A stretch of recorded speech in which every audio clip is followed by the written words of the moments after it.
ছাদ বাগান থেকে বিভিন্ন জাতের আম হারভেস্ট করলাম। এটা হচ্ছে গিয়ে কিউজাই আম, এটা হচ্ছে গিয়ে চুষাম, এটা হচ্ছে গিয়ে বেনানাম, এটা হচ্ছে বাড়ি 4, এটা হচ্ছে গিয়ে চিয়াংমাই আম। এগুলো সবগুলা পাকা আম। এটা জানেন বিদেশি আমের একটা সুবিধা হচ্ছে এগুলো সেলফ লাইফ টাইম অনেক বেশি, অনেকদিন ঘরে রেখে খাওয়া যায়, সহজে নরম হয় না।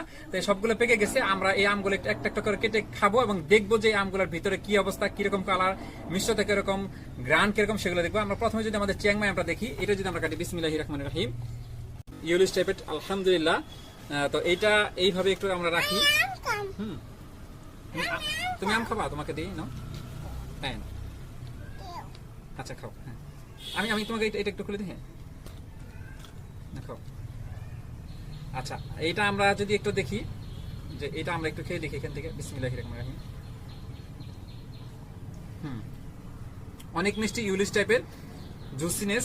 তারপরে যদি আমাদের এটা আমাদের দেশি আম বাড়ি 4টাতে যদি কাটি, এটা হচ্ছে আমাদের দেশি আম বাড়ি 4। এটা আমরা এবার ফ্রুট বিঙ্গি করি, এর জন্য এরকম কালার আসছে। ও অনেক জুসি, দেখছেন? এটা আরো বেশি চিয়াংমাইয়ের সাথে আরো বেশি ইউলিশ টাইপের কালার। হ্যাঁ, তো এইটাকে যদি আমরা একটু খেয়ে দেখি এটা কেমন হয় কালারটা, বিসমিল্লাহির রহমানির রহিম। চিয়াংমাইয়ের চাইতে এটা বেশি মিষ্টি।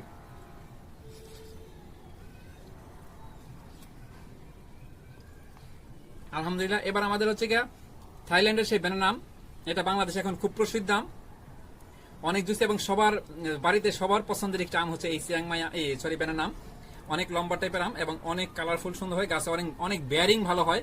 দেখেন এটা হচ্ছে অনেক সুন্দর, দেখেন কি সুন্দর কালার আসছে। বিসমিল্লাহির রহমানির রহিম।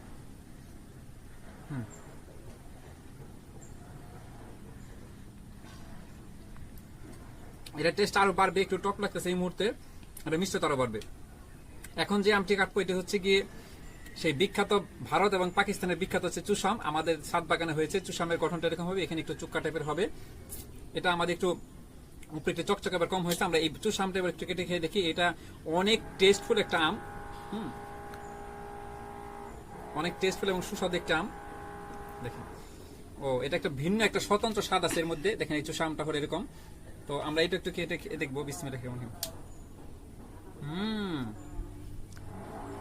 অন্যরকম একটা কাঁচা কাঁচা একটা ফ্লেভার টাইপের এরকম কিছু আছে, যে কাঁচা খেজুর খেলে যেরকম হয় এরকম আর কি। আলহামদুলিল্লাহ। এবার হচ্ছে আমাদের সেই থাইল্যান্ডের কিউজাই আম, যেটা কাঁচা অবস্থায় প্রচুর মিষ্টি এবং এটা চুকলা সহ অনেক মিষ্টি। এটা এখন খাওয়া যাবে না, এটা এখনো পাকে নাই, এটা কাঁচা অবস্থায় আছে। তো এই ছিল আমাদের হচ্ছে গিয়ে বিভিন্ন আমের হারভেস্ট আর প্রসেস।